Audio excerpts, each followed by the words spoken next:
Hello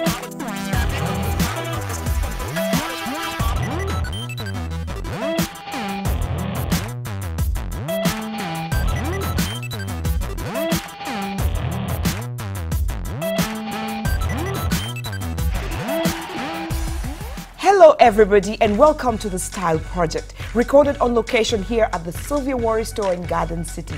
My name is Sylvia Owori.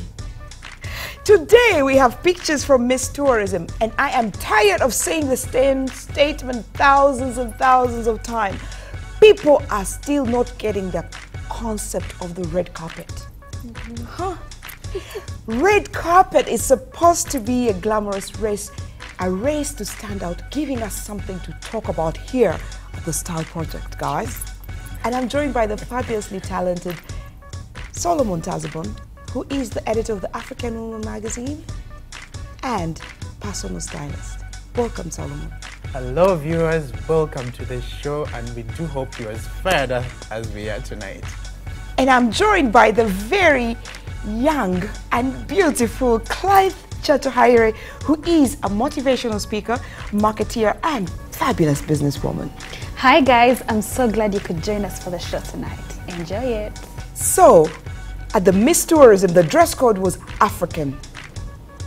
Did people follow the dress code? Guys, let's see how people did here.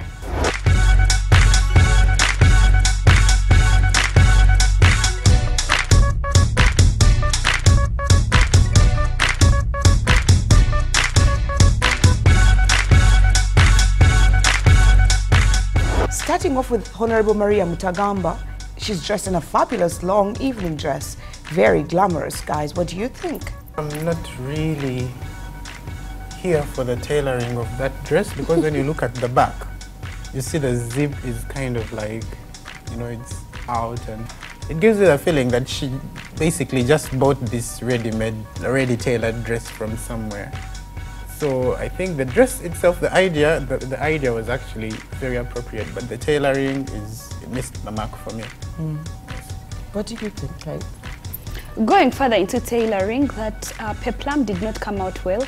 It's in her midrib. It's supposed to be a bit lower. Yeah, it's supposed to be at the well, like in your waist. Yes. In between the waist, it keeps pulling up. And that makes it less glamorous. I agree with Solomon about the zip.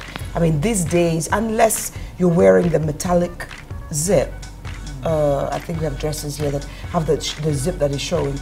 Why do you even do people even tailor dresses and the zip gets showing from the outside? It just basically looks very cheap. It looks very tacky. And I don't think in this era, whoever is tailoring zips outside that are not supposed to be is actually doing something that is not right. That's totally wrong.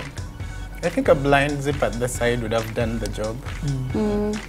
And the Honorable himself was also present. But then I do not know that some people have actually grasped the etiquette of being on a red carpet. Because he's literally just walking up the stairs. I have this event to attend. And it looks like he doesn't even acknowledge that's a red carpet right there.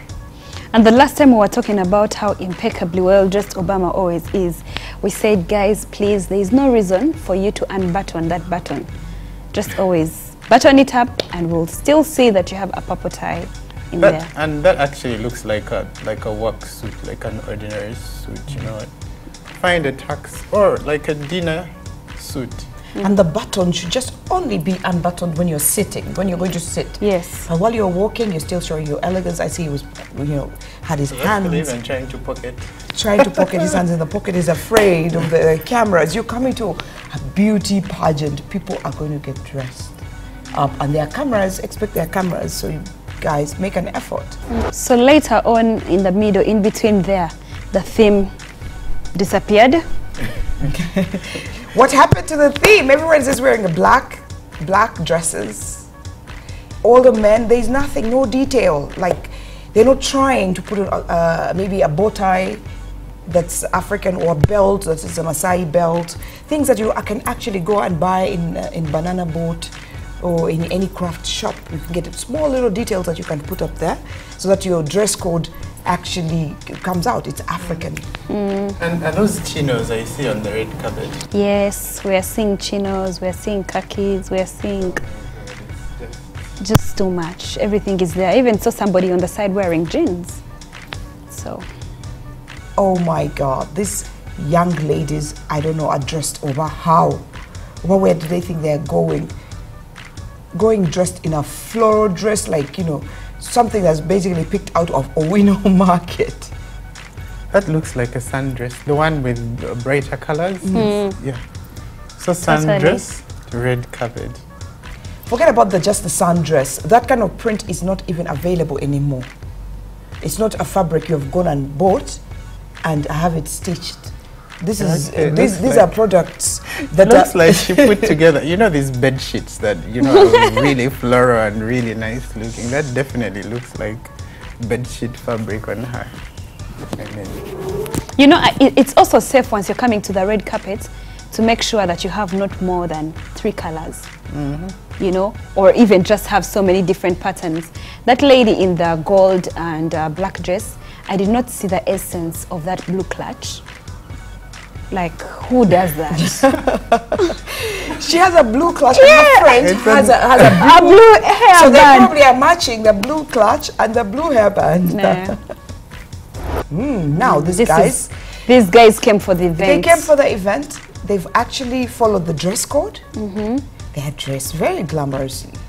I love it. I love her dress. It's got the pocket. It's very... She even had a head accessory.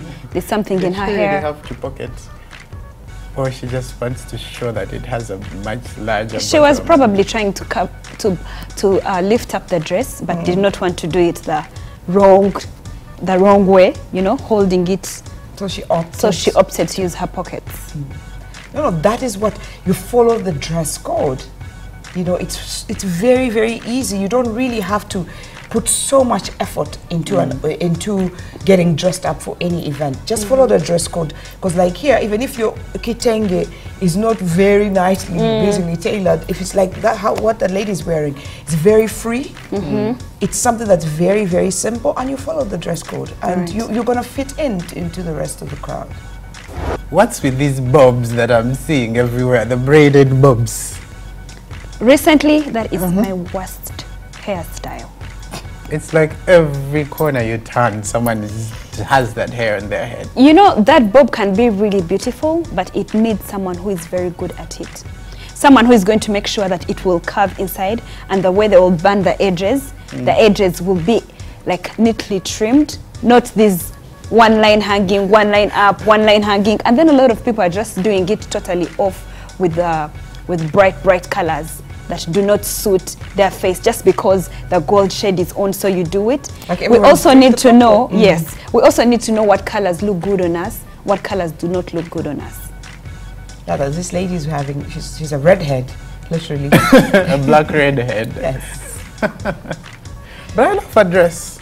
That dress should have been made in a kitenge, in an African, or she should have put a small little tiny African belt. Yes, or a flower. And then the effort at matching the pearls with the shoes. Oh my God, people at Tembele are very literal. And the purse. And the purse as well. You know, it's like you're trying so hard to kind of like work out and, you know, prove to people that, hey, I know a thing or two about coordinating and, you know, putting my things together. But I personally, I loved the finale in that, I mean, there were contestants who were supposed to showcase their different cultures through the outfits they came out wearing. And then, of course, there was this head turner, this show-stopping ensemble of sorghum on the chest. And baskets. Did I call those baskets? Yes. In as much as that was very creative, but then it was so, I don't know, scandalous. Was that the idea? She was trying to show where she comes from. Probably after, you know, mingling the sorghum, it's put into those pots, talking about her culture. So after doing the sorghum on the chest, they put it. When you go and compete in an event, you have to bring your game on. And as much as some people would say, oh, by the way, why she was kind of naked and stuff. I thought it was very creative. It was very bold for her to just come out that way, but she's also showing her culture. Parts of Uganda have women, Karamoja people were walking absolutely naked, basically naked. She is showing off bits of her culture, and she's expressing those through her sogam on her chest. You know, I was thrilled with the whole inside feeling, because when we talk about tourism, the things that we think about, of course, Uganda being the pearl of Africa and the lakes and all, but looking at the stage, people that are doing stages one of these days have put their games up, way up the ladder, because looking through the pictures, it's just, you know, all these wild animals, the antelopes and the giraffes, and, you know, so I'm sure the people that got in there and they were dressed in a jumpsuit, not African, felt bad. On that note, we'll take a break. We'll be right back.